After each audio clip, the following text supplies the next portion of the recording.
31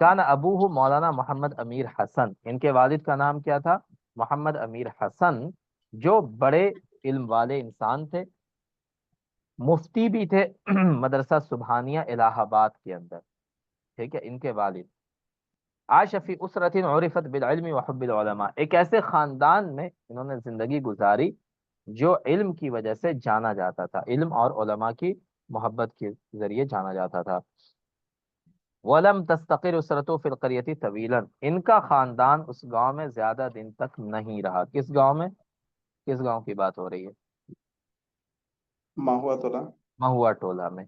بل اخذت تتنقل حتى استقرت فی مدینتی کولکاتہ، بلکہ یہ یہاں سے منتقل ہوتے رہے اور لاسٹ میں جا کے کہاں ٹک گئے یہ لوگ؟ کولکاتہ کے اندر، ٹھیک ہے۔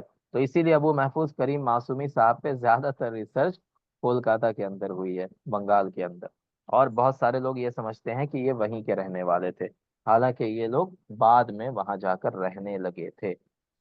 تلم مزل معصومی اعلیٰ والدی ہی، اپنے والد سے انہوں نے پڑھائی کی، ابتدائی تعلیم کی، ان سے علوم لغہ، علوم شریعہ، منطق، یہ ساری چیزیں سیکھیں۔ پھر مدرسۃ العالیہ جو ایک گورنمنٹ اسکول تھا وہاں ایڈمیشن لیا۔ مدرسۃ العالیہ کہاں ہے؟ وہی ہے جس کو آج لوگ کیا کہتے ہیں؟ عالیہ یونیورسٹی، ہے نا؟ یونیورسٹی، یس۔ تو اسی مدرسۃ العالیہ میں انہوں نے پڑھائی کی تھی۔ اس وقت وہ مدرسۃ العالیہ تھا، عالیہ یونیورسٹی نہیں بنا تھا۔ بعد التربیت الابتدائیہ التحق بالمدرسۃ الحمادیہ بہار، پھر یہ بہار کے اندر مدرسۃ الحمادیہ ہے، یہ پٹنہ میں ہے، تو وہاں پہ انہوں نے ایڈمیشن لے لیا، ٹھیک ہے۔ 1944 میں وہاں سے فارغ ہوئے۔ اس فراغت کے بعد 1946 میں ان کی شادی ہو گئی، پھر یہ ڈھاکہ چلے گئے۔ کہاں چلے گئے؟ ڈھاکہ۔ ڈھاکہ اس وقت الگ نہیں ہوا تھا، ہے نا، بلکہ وہ ہندوستان کا ہی حصہ تھا۔ چلیں، واشتغل بالبحث على عنوان دراسة نقدية لتفسير جامع البيان للطبری، اور وہاں پہ انہوں نے ریسرچ کیا، ان کا ٹاپک کیا تھا؟ دراسہ نقدیہ لتفسیر جامع البیان۔ جامع البیان تفسیر کس کی ہے؟ طبری کی ہے، بہت مشہور ہے نا؟ تو اسی کے اوپر انہوں نے ریسرچ کیا، اور ان کے جو سپروائزر تھے ریسرچ کے وہ کون تھے؟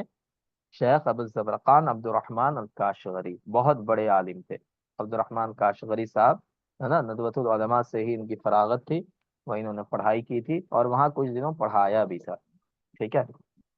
ان کا دیوان بھی عبد الرحمن کاشغری صاحب کا جو ندوے میں ہی ہے، اور کہیں شاید نہیں ملتا ہے وہ دیوان۔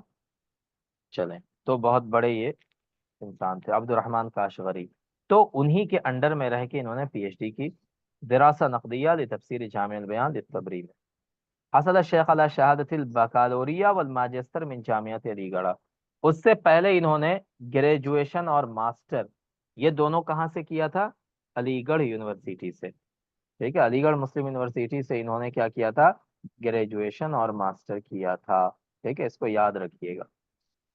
چلیں، عین المعصومی بعد ذلك في المدرسة العالیہ بوظیفة مساعد مدرس، جب یہ پڑھ کر فارغ ہوئے تو اس کے بعد مدرسۃ العالیہ کے اندر ہی اسسٹنٹ مدرس کا ان کو عہدہ مل گیا، ٹھیک ہے، تو اسسٹنٹ مدرس بن گئے یہ۔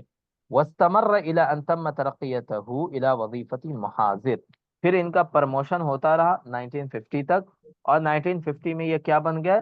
لیکچرر بن گئے۔ محاضر کس کو کہتے ہیں؟ لیکچرر کو، ہے نا؟ تو اب تو لیکچرر کا پوسٹ نہیں ہوتا ہے، پہلے لیکچرر کا پوسٹ ہوتا تھا، اب تو ڈائریکٹ اسسٹنٹ پروفیسر کا پوسٹ ہوتا ہے۔ پہلے ریڈر ہوتا تھا، ریڈر کے بعد لیکچرر ہوتا تھا، پھر اس کے بعد وہ پروفیسر بنتا تھا۔ چلیں، 1968 تک یہ لیکچرر رہے، حیث عین علی مرتبۃ استاذ، پھر یہ کیا بن گئے؟ پروفیسر ہو گئے، ہے نا؟ استاذ کس کو کہتے ہیں؟ پروفیسر کو، ہاں، تو یہ پروفیسر ہو گئے کب؟ 1968 میں۔ ثم احیل منہا، پھر وہاں سے یہ 1991 میں ریٹائر ہوئے۔ کب ریٹائر ہوئے؟ 1991 میں، ٹھیک ہے۔ تو 1950 میں یہ کیا بنے؟ محاضر بنے، 68 میں پروفیسر بنے، اور 91 میں ریٹائر ہو گئے۔ کہاں سے؟ مدرسۃ العالیہ سے، جامعۃ العالیہ کہہ رہے ہیں، عالیہ یونیورسٹی سے۔ بالإضافة لكونه يعد مرجعا في إتقانه اللغة العربية وكتابته للشعر العربي، فإن الشيخ متمرس في اللغات الأردية والفارسية والإنجليزية.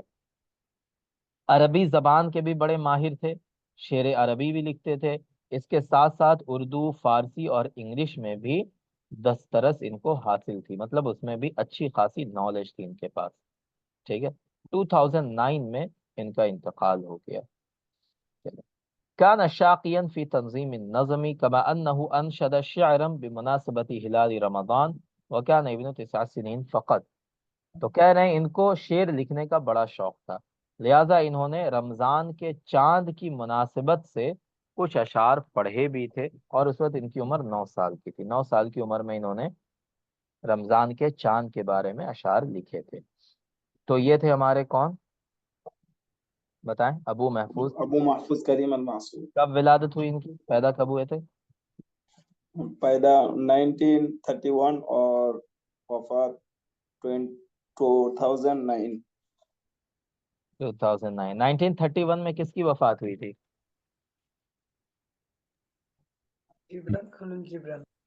بہت اچھا. جبران کی وفات کب ہوئی تھی؟ 1931 میں، ہے نا؟ 1931 میں وفات ہوئی تھی ان کی. چلے، تو ان کی پوری ہسٹری ہم نے دیکھ لی کہ یہ پیدا کہاں ہوئے، مہوا ٹولہ میں، بہار شریف کے اندر. ٹھیک ہے. پھر یہ پڑھنے لگے، ہے نا. پہلے ابتدائی تعلیم والد صاحب سے ہی پڑھی، پھر مدرسۃ العالیہ میں گئے، وہاں پڑھائی کی انہوں نے، مدرسۃ الحمادیہ میں پڑھائی کی. اس کے بعد علی گڑھ مسلم یونیورسٹی سے گریجویشن ماسٹر کیا. پھر یہ ڈھاکہ گئے، وہاں سے انہوں نے ریسرچ کیا، ہے نا. اور ریسرچ کر کے پھر عالیہ یونیورسٹی میں ہی کیا بن گئے یہ، پہلے اسسٹنٹ بنے. ٹھیک ہے، اسسٹنٹ ٹیچر.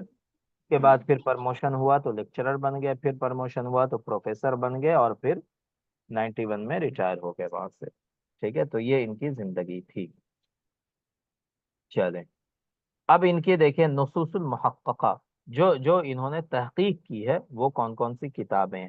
کتاب النوادر ہے، یہ کتاب اصل میں کس کی، ابو علی الحجری کی، اس کی انہوں نے تحقیق کی ہے.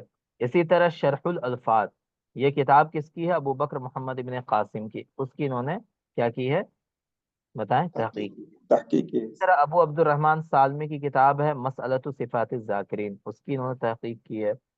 القول المسموع فی الفرق بین الکوع والکرسو، یہ کتاب مرتضی حسینی بلگرامی صاحب کی ہے، زبیدی صاحب کی، اس کتاب کی بھی انہوں نے تحقیق کی ہے. اسی طرح ارجو زتان، یہ بھی بلگرامی صاحب کی ہے، اس کی بھی انہوں نے تحقیق کی ہے.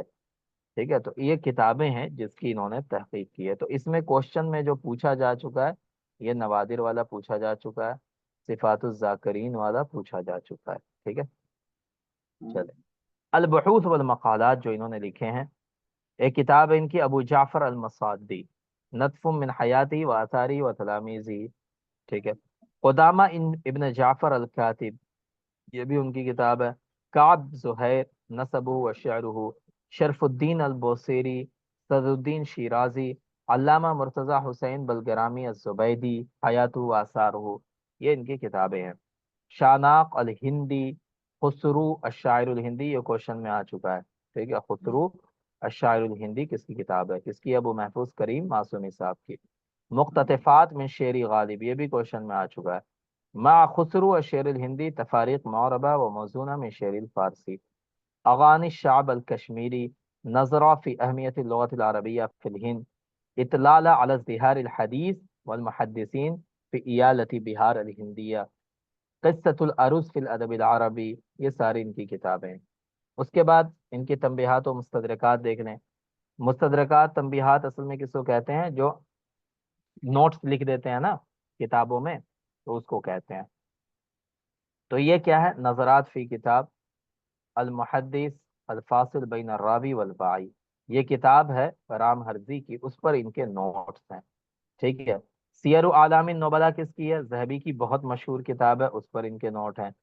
اسی طرح ذکر العلامہ عبدالعزیز میمنی راجکوتی، ان کا قصیدہ رائیہ ہے، 158 اشعار ہیں اس کے اندر. ٹھیک ہے. یہ ساری ان کی کتابیں ہیں جو یہاں پہ لکھی ہوئی. یہ کوشچن میں کئی بار پوچھی جا چکی ہے. بحوث و تنبیہات، یہ کس کی کتاب ہے، 2 جلدوں میں، ابو محفوظ کریم معصومی صاحب کی، ہے نا، بحوث و تنبیہات. ٹھیک ہے. چل، تو یہ کون ہے ہمارے، ابو محفوظ کریم المعصومی صاحب.